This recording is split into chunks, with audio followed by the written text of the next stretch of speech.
एक बार की बात है। धनीचंद नाम का एक सेठ था जो स्वभाव से बेहद कंजूस था। उसके पास कोई भी नौकर ज्यादा दिन के लिए नहीं टिक पाता था। उसकी एक बड़ी वजह ये थी कि उसके यहाँ जो भी नौकर आता था, सेठ उसके सामने काम देने से पहले अपनी 3 शर्तें रख देता था। पर कोई भी नौकर उन शर्तों पर नहीं टिक पाता था और कुछ ही दिनों के पश्चात खुद ही नौकरी छोड़कर चला जाता था।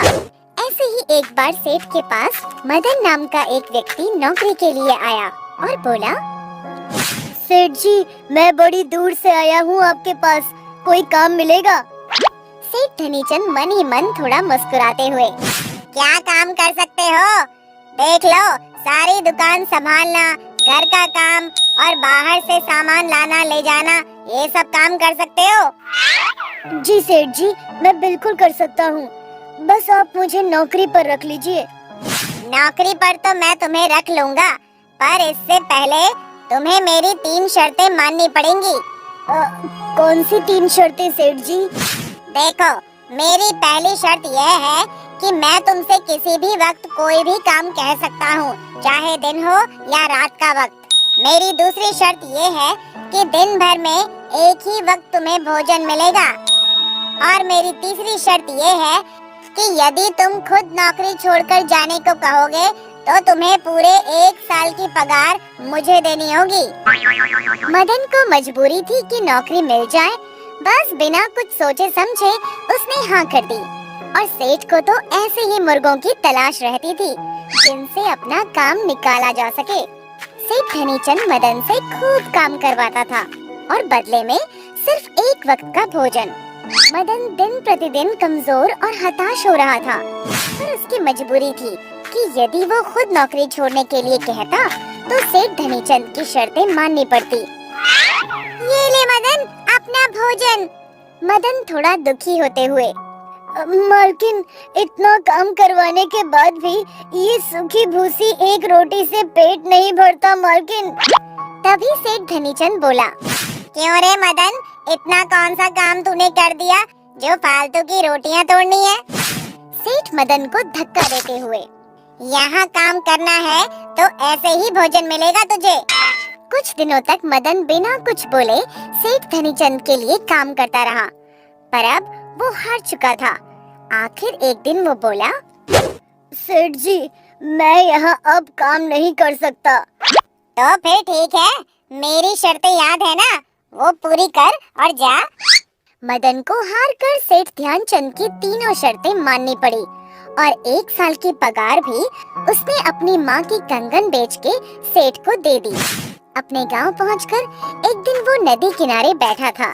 तभी उसका एक मित्र रमेश, जो बचपन से उसे जानता था, उसके पास आया और बोला, अरे मदन, तू शहर से कब आया और मिला भी नहीं?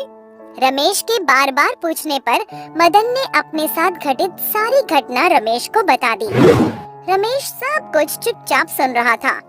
उसे सेठ ध्यानचंद की करतूतों पर बहुत गुस्सा आ रहा था और वो मदन से बोला, मदन मेरे भाई, मेरे दोस्त, जरा मुझे उस सेठ ध्यानचंद का पता दे और कुछ दिनों बाद मुझे यहीं मिलना। मित्र, तुम ऐसा क्या करने वाले हो? बस तुम देखते जाओ मदन। रमेश मदन से पता लेकर सेठ ध्यानचंद से मिलने चल दिया। सेठ ध्यानचंद के पास पहुंचकर, सेठ जी, कोई काम मिलेगा? बड़ी परेशानी में हूँ, कोई भी काम। सेठ धनीचंद ने वही 3 शर्तें रमेश के सामने रख दी। सेठ जी, मैं आपकी तीनों शर्तें मान लूँगा, पर इसके लिए आपको मेरी भी एक शर्त माननी पड़ेगी। तेरी शर्त क्या है, बोल? सेठ जी, यदि मैं खुद नौकरी छोड़कर जाऊंगा तो मुझे तो पूरे 1 साल बिना पगार काम करना पड़ेगा। बिल्कुल। ठीक है, ये हुई आपकी शर्त और मेरी शर्त है कि अगर आप खुद मुझे नौकरी से निकालते हो तो पूरे 1 साल आपको मुझे बिना काम किए पगार देनी होगी। सेठ धनीचंद ने सोचा, ऐसा मौका तो कभी आएगा ही नहीं, मेरे पास नौकरी करना इतना आसान नहीं है। सेठ ने कहा, ठीक है रमेश, मुझे तुम्हारी सारी शर्त मंजूर है। रमेश अपने काम में लग गया। जैसे जैसे सेठ बोलता, रमेश झट से सारे काम कर देता। एक दिन सेठ धनीचंद ने रमेश को कहा, अरे रमेश, जरा अनाज भंडार से चावल की बोरियां ले आ और ध्यान से ताला लगा कर आना। रमेश को उपाय सूझा और जानबूझकर अनाज के भंडार का ताला खुला छोड़कर आ गया और सोचने लगा, ये अच्छा मौका है इस कंजूस सेठ को सबक सिखाने का। रात को चोर भंडार घर से सारा अनाज लेकर भाग गए। सुबह जब सेठ ने भंडार घर देखा तो सारा भंडार घर खाली था। उसने रमेश से पूछा, तुमने ताला नहीं लगाया? सारा अनाज चोर ले गए। रमेश बोला, सेठ जी, मैंने तो ताला अच्छे से लगाया था, शायद चोर ताला तोड़कर अनाज ले गए होंगे। सेठ धनीचंद को ऐसी दुखी अवस्था में लाचार देख रमेश अंदर ही अंदर मुस्कुरा रहा था। एक दिन सेठ धनीचंद की पत्नी ने रमेश को बोला, जा बाजार से लकड़ियों का गट्ठर खरीद ला। रमेश ले आया और बोला, सेठानी जी, इन्हें कहाँ रखूं? सेठानी थोड़ा गुस्से में थी और बोली, कहाँ रखेगा? मेरे सर पर रख दे। ठीक है, ये लो। हाय, मैं मर गई, मेरा सर। हाय, कैसा नौकर है तू, कैसा नौकर है तू, मेरा सर फाड़ दिया। इस पर सेठ धनीचंद गुस्से में बोला, नास पीटे, ये क्या कर दिया तूने? चला जा यहाँ से, निकल जा, मैं तुझे अभी नौकरी से निकालता हूँ।